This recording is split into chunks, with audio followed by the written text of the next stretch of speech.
Robert had just moved into a new apartment in the heart of the city. The place had an old charm to it, with creaky wooden floors and large windows that let in streams of dim light. It wasn't exactly what he had in mind, but it was all he could afford on short notice. Plus, his new roommate seemed nice enough. His roommate, Alex, was a quiet guy with a penchant for reading. He spent most of his time buried in books, which suited Robert just fine. It meant he could have the living room to himself most evenings to watch TV or play video games. But as the weeks passed, Robert couldn't shake a feeling of unease. There was something off about Alex.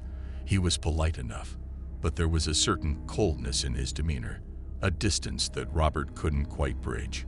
One evening, as Robert was cooking dinner in the cramped kitchen, he overheard a whispered conversation coming from Alex's room. He couldn't make out the words, but the tone sent shivers down his spine. It was as if Alex was talking to himself, but there was an edge of malice in his voice that chilled Robert to the bone. Brushing it off as paranoia, Robert tried to focus on his meal, but the feeling of dread lingered, gnawing at him like a persistent itch he couldn't scratch. As days turned into weeks, Robert's unease only grew. Strange things started happening around the apartment.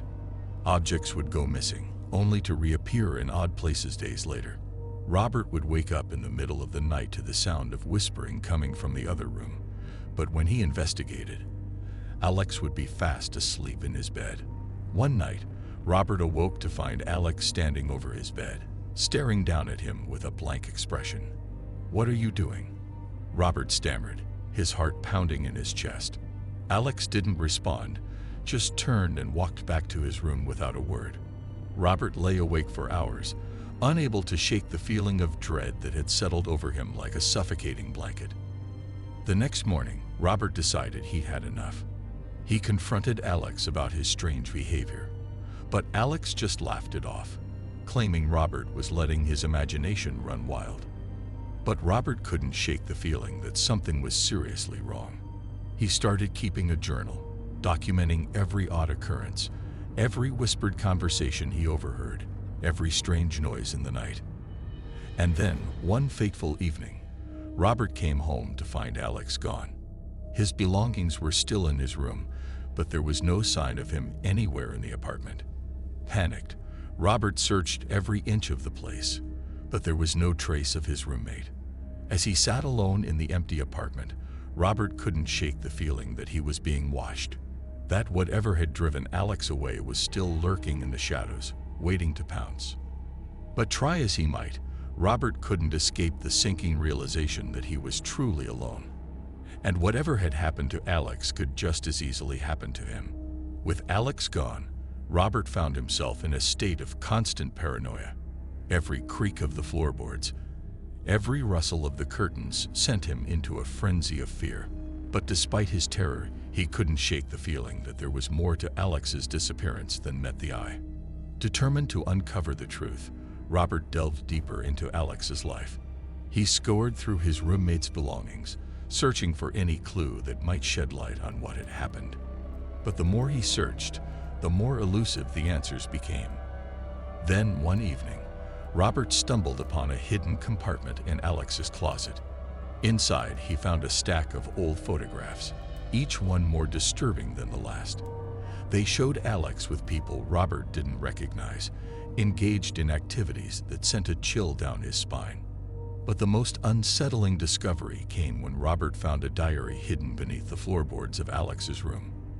As he flipped through the pages, his blood ran cold. The diary detailed Alex's descent into madness, his growing obsession with Robert, and his plans to make him suffer for perceived slights. Realization dawned on Robert like a bolt of lightning. Alex hadn't left voluntarily. He had been driven away by his own twisted desires. And now, Robert was the one in danger. Armed with the diary as evidence, Robert knew he had to confront whatever dark force lurked within the apartment. With trembling hands, he waited until nightfall, steeling himself for the inevitable confrontation. As the clock struck midnight, Robert heard a faint whispering coming from the shadows. His heart pounding in his chest, he stepped forward, holding the diary like a talisman against the encroaching darkness. And then he saw it. A figure materialized from the shadows, its features twisted into a grotesque parody of humanity. It was Alex, or what remained of him, consumed by his own madness. "Robert," the creature hissed, its voice a chilling echo of the man Robert once knew. "I warned you not to interfere. Now you will suffer the consequences." But Robert stood his ground, his resolve as unyielding as steel.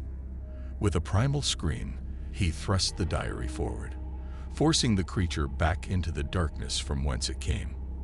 And in that moment, Robert knew he had triumphed. Though the scars of his ordeal would linger for years to come, he had faced his fears head-on and emerged victorious. Leaving the apartment behind, Robert embarked on a journey of healing and self-discovery.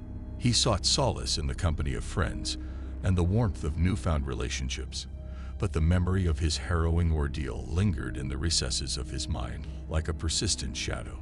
Haunted by the events that had transpired, Robert sought therapy to help him make sense of the trauma he had endured. Through countless sessions, he confronted his fears head-on, unraveling the tangled web of emotions that had kept him tethered to the past.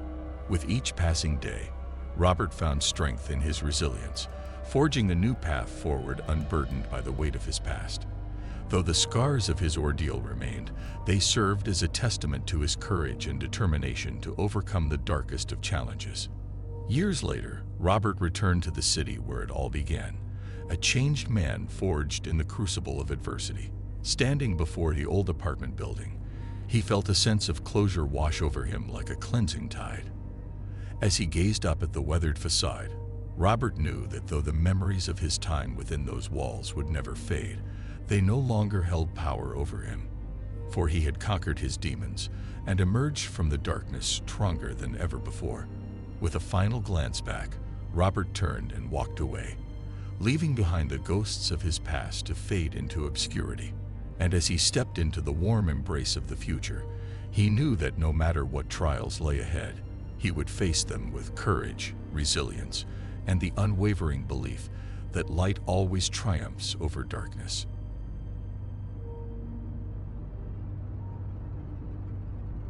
Sheen had just moved into his new apartment, excited about starting a new chapter in his life.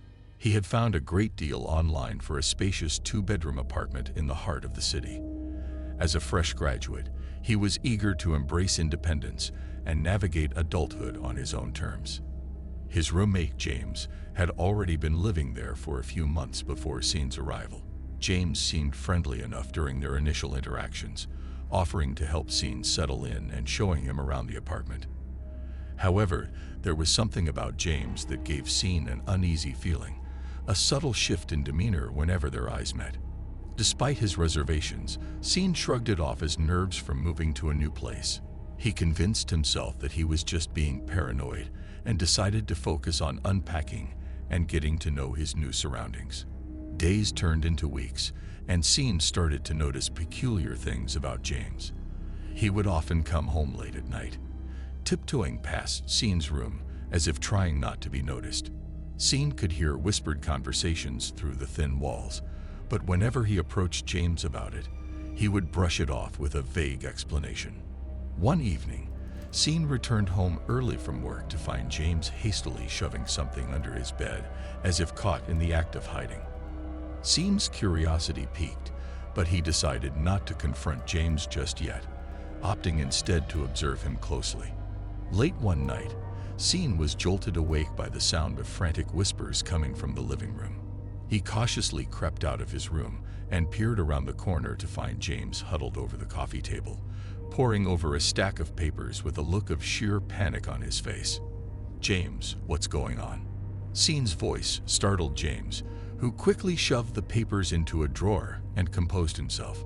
"Oh, it's nothing, just some work stuff," James replied, his tone strained. But Sheen wasn't convinced. There was something about the way James reacted that set off alarm bells in his mind. He couldn't shake the feeling that there was more to James than met the eye. As Sheen returned to his room, he couldn't shake the feeling of unease that lingered in the air. There was a darkness lurking beneath the surface of his seemingly normal roommate, and Scene was determined to uncover the truth, no matter the cost. Scene's suspicions continued to grow as he delved deeper into James's mysterious behavior. He spent hours poring over every detail, trying to piece together the puzzle of his roommate's life. But the more he uncovered, the more questions arose, leading Scene down a rabbit hole of paranoia and fear. One evening, Scene received a strange package addressed to James.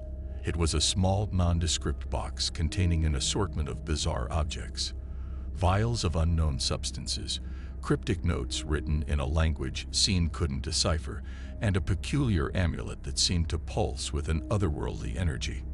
Curiosity getting the better of him, Scene confronted James about the package, demanding answers to the questions that had been plaguing him since the day they met.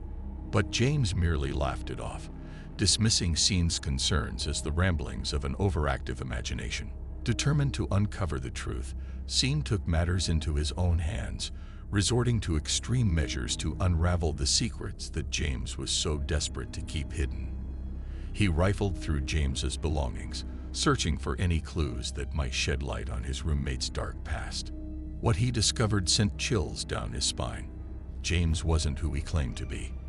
His real name was Jacob, and he was a fugitive on the run from the authorities. The papers Scene had stumbled upon that fateful night were arrest warrants issued in Jacob's name, detailing a laundry list of crimes ranging from theft to conspiracy to murder. As the pieces of the puzzle fell into place, Scene realized the danger he was in. He had unwittingly invited a dangerous criminal into his home, and now he was trapped in a web of lies and deceit with no way out. But just as Scene was about to confront Jacob and demand he leave, he received a chilling message that sent shivers down his spine. It was a warning from an anonymous source, urging him to flee before it was too late. Terrified for his life, Scene packed his bags and fled into the night, leaving behind the nightmare that had consumed his once peaceful existence. Despite his efforts to escape, Scene couldn't shake the feeling of dread that followed him wherever he went. The warning message replayed in his mind like a broken record, echoing the chilling truth of his predicament. He knew he couldn't run forever, that eventually he would have to confront Jacob and put an end to the nightmare once and for all. With a heavy heart and a sense of impending doom, Scene returned to the apartment, steeling himself for the confrontation that awaited him. As he entered, the air seemed thick with tension, the silence oppressive and suffocating. Jacob was waiting for him, his eyes cold and calculating, a sinister smile playing at the corners of his lips. He knew Scene had discovered the truth, and he relished the opportunity to toy with his prey before delivering the final blow. "So, you finally figured it out." Jacob's voice was a low, menacing growl, sending shivers down Scene's spine. Scene stood his ground, his resolve unwavering in the face of danger. "I know who you are, Jacob. I know what you've done," he said, his voice steady despite the fear gnawing at his insides. Jacob chuckled darkly, a sound that sent a chill down Scene's spine. "And what do you plan to do about it, huh? You think you can stop me?" The confrontation between Scene and Jacob reached a fever pitch, each moment fraught with tension and the promise of violence. But just as it seemed that all hope was lost, Scene's determination sparked a glimmer of redemption in Jacob's hardened heart. In a moment of clarity, Jacob realized the error of his ways, the weight of his crimes bearing down on him like a leaden burden. He saw in Scene's eyes the flicker of humanity he had long since abandoned, a reminder of the person he used to be before darkness consumed his soul. With a heavy heart and a newfound sense of purpose, Jacob made a decision that would change the course of both their lives forever. He turned himself in to the authorities, confessing to his crimes and accepting the consequences of his actions with a sense of resignation. As Jacob was led away in handcuffs, Scene couldn't help but feel a sense of bittersweet relief wash over him. The nightmare was finally over, and he could begin to rebuild his life from the ashes of the past. But the scars of their shared ordeal would never truly heal, a constant reminder of the fragile line between redemption and damnation that lurked within the hearts of all men. As Scene watched Jacob disappear into the darkness, he knew that their paths had crossed for a reason, that sometimes, in the darkest of nights, even the most unlikely of companions could find redemption in the unlikeliest of places.